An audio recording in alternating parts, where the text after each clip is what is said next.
What if self-love is not just about bubble baths and affirmations? What if it's actually the key to unlocking confidence, healing old wounds, and finally living the life you've always dreamed of? Stay with me, because by the end of this video, you'll see self-love in a way you've never seen it before.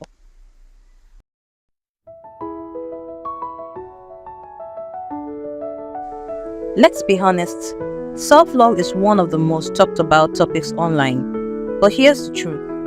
Most people misunderstand it. Self-love isn't just about face masks, vacations, or buying yourself flowers.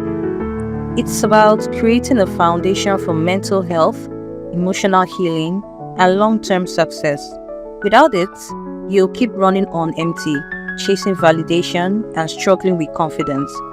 But when you learn to practice real self-love, everything changes, from the way you show up in relationships to the way you chase your goals.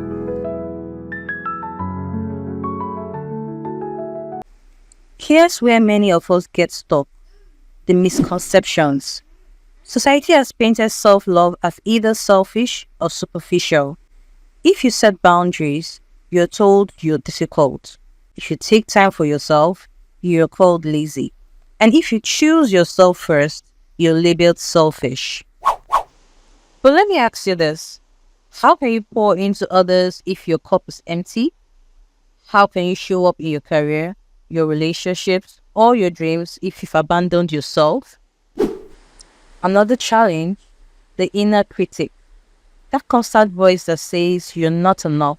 You'll be lovable only when you've achieved more, look better, or fix all your flaws. That voice kills more dreams than failure ever could. And then there's comparison. Scrolling through social media, seeing everyone's highlight reels, and feeling like you're always behind. All of these challenges create a cycle: low confidence, lack of boundaries, burnout, repeat.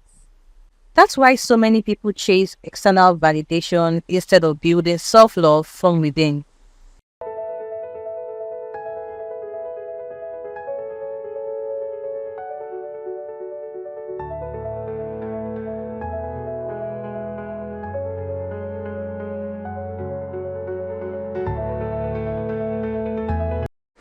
So, how do we break the cycle?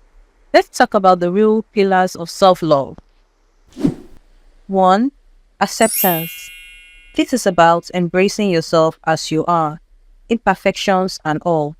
Psychology research shows that people who practice self-compassion bounce back faster from setbacks because they don't beat themselves up when they fail. Try this. The next time you mess up, instead of saying, "I am so stupid," ask, "What can I learn from this?" That's acceptance in action. 2. Self-care that actually works. Not just the fun kind, but the kind that sustains you. Sleeping enough, eating nourishing food, moving your body, practicing mindfulness. These aren't luxuries, they are investments in your energy, your focus, and your happiness. 3. Boundaries. Think of boundaries as a fence around your peace. Without them, anyone and anything can drain you. Boundaries mean saying no without guilt. They mean walking away from relationships, habits, or jobs that destroy your spirits. And here's the truth. When you set boundaries, the wrong people will leave, but the right people will respect you more. 4. Affirmations and inner dialogue. Words shape reality. If you keep telling yourself, "I'm not good enough," your brain will look for proof of that. But if you rewire that script with affirmations like, "I am worthy of love and respect," over time, your brain will start to believe it. Neuroscience calls this neuroplasticity. Your brain literally changes with your thoughts. 5. Gratitude and reflection. Self-love grows when you stop focusing only on what you're missing and start noticing what's present. Keep a gratitude journal. Write down one thing you appreciate about yourself every day. Over time, this rewires your mind for confidence and positivity.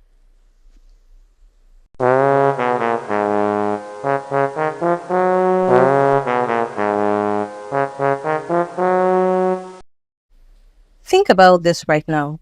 What's one area of your life where you need to practice more self love? Drop it in the comments below.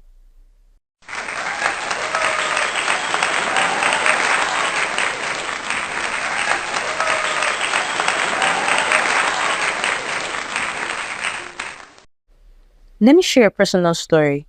There was a time I thought saying yes to everyone made me strong. I thought overworking, overgiving, and ignoring my own needs was love, but really it was self-abandonment. One day, I hit burnout. I felt empty. And in that moment, I asked myself, if I treated a friend the way I treat myself, would they still want me in their life? The answer was no. That realization hit me hard. So I started small. I said no when I needed rest. I started journaling my thoughts instead of bottling them up. I left relationships that drained me. And with each decision, I felt lighter, stronger, freer. The transformation, my confidence grew. I stopped chasing approval and began to attract opportunities and people who matched the love I was finally giving myself. That's the power of self-love. It doesn't just heal you, it changes your entire life.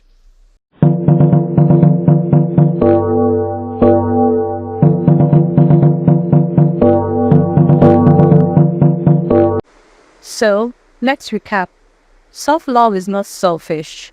It's not superficial. It's acceptance, self-care, boundaries, affirmations, and gratitude. It's the quiet power that helps you heal from trauma, build resilience, and unlock your true potential. And here's the key. Self-love is not one-time event.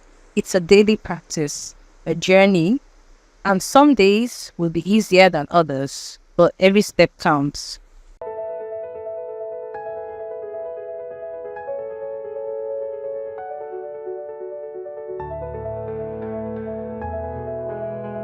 Now it's your turn.